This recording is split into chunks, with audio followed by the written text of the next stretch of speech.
right, we're here at my tiny indoor worm bin, and today we're going to go over a subject that I almost don't even want to talk about, and that is how do you know if your worm bin is too dry?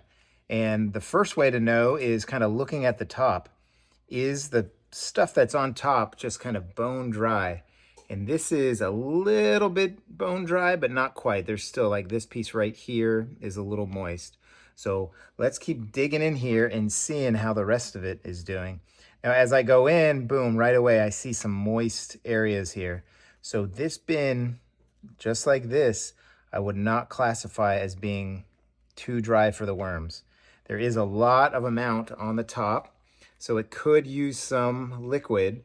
But to tell you the truth, I'm not even gonna spray it with water. I'm just gonna use the vegetable scraps that we have and one other technique that I have to add some moisture.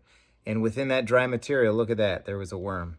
So in general, if something's going wrong with your worm bin, it is probably not because it's too dry. Let's go ahead and dig in here and see that last feeding zone and see if there are any remnants left. Now, I think we had some scallions and we had tomato tops, so let's see if any of that's in here. And chances are it won't be because it's been 11 days since we were in here last. And one of the reasons that this is a little drier than I usually keep them is because of that. 11 days since I fed, usually about every 7 days, they're getting more food and more moisture. So me being off scheduled has helped this bin to dry out a little bit. You can see the worms all over.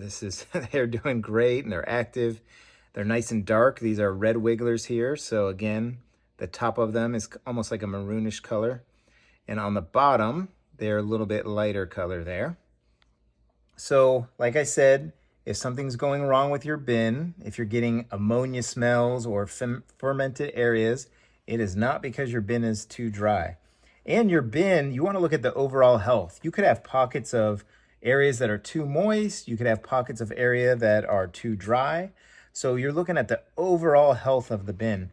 And as I'm doing this, I'm just seeing all kinds of worms squirming all over the place. This is just fantastic. So even down here, you can see a little bit of glistening that tells me right here, the moisture level is pretty good. So it's just kind of the top area. And one of the reasons for that is this is a very small bin. You can see it's only 3 gallons. And what happens when you start a new small bin like this is the volume of material is pretty low here in the bin. So what that means is that it has very little volume to kind of a large surface area.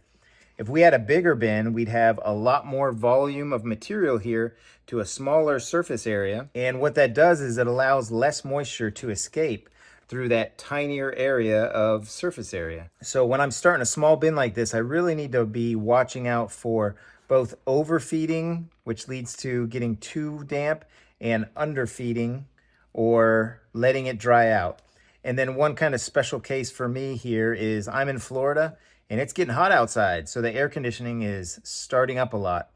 And what I found is in winter, my bins tend to be moisture. And in the summer, they tend to dry out. So I'm also fighting that. New bin plus turning into summertime, so I get some dry areas here. So let me go ahead and make a feeding zone right here, and we'll add some more bedding, and then we're gonna add some wet food. So the first thing I do for every feeding, especially early on, is to add more bedding, and this is gonna help increase the volume. So in goes a bunch more bedding. And this is what we had in mind for a feeding. Lots of wet, kind of moisture-laden veggies in here. Here's a carrot. In fact, as I squeeze it, some juice is coming out. So we're gonna add some of that. We've got some, this was celery, hard to tell right now, but this was celery that kind of went bad. We've got some broccoli. We've got more carrot peels, strawberries. Now, I had taken this food out to feed him about 3 days ago, and then I got busy. And then I took it out of the freezer again to feed them, and then I got busy. So I had meant to feed them about 3 days ago, but I just didn't get a chance. So a lot of this food has been frozen and then thawed and then refrozen, and it's already released some of its moisture. And it is important, I think, to make sure you refreeze your food so that you don't get fruit flies landing on it and adding their larvae, and then you add it to the worm bin. Steve Churchill over at Urban Worm Company just did a video on creatures in your bin, and that's one of the things he talked about, which I thought was very insightful. You freeze your food, that eliminates all those kind of pests, and then if you leave it out to thaw out, and you leave it out too much so it's getting mushy like this, then the pests can lay their eggs on it. So all right, there's our feeding right there. Now let's add some of our amendments. This is what I've been doing for a while here, and it's just pulverized oats, which I let expired accidentally as whole oats, and then I just pulverize them. And the bins have been just doing fantastic with this. The worms really go for it. And then my next staple / amendment is coffee grounds and tea grounds, and it's just another food source for them, so I always like to add that every feeding. And then finally, every feeding, I add a little bit of pulverized eggshells for grit. The worms use minerals and grit to grind their food. They have gizzards. So this was kind of a big feeding that we gave here, and I have about 600 worms in here. So that's kind of the max I would feed, 600 worms if you're gonna feed once a week, if you can kind of get a gauge of that. If you only have 100 worms, then you need to use 1/50 of the amount of food that I put in there if you're only feeding once a week. And if you have 1,000 or 2,000 worms, then double that or quadruple that so you know how much to feed. So let's get back to that last technique that I'm gonna give you if you need to add some moisture to your bin, especially a small bin like this. What you can do is take kind of this newspaper top covering and you can add some water to it. And I'm gonna do that right now. All right, so I'm back. Actually, the executive producer wet it down for me. But here's that piece of newspaper, and all we did was kind of run some water over it. So now it is damp, and we're gonna put that right on top. And what that's gonna do is kind of keep the moisture level underneath the same as it was. And if there's a lot on here, it'll kind of sink down.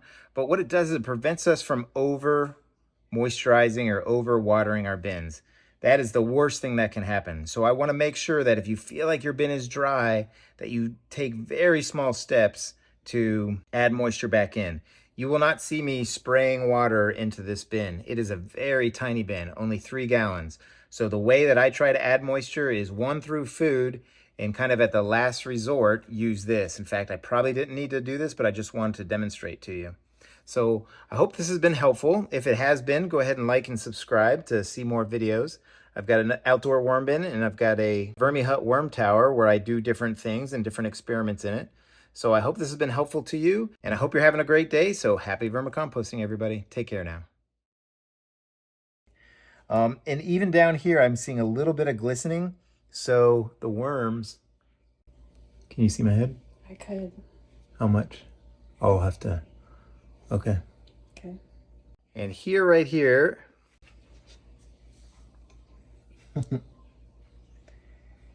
and this is what we had in mind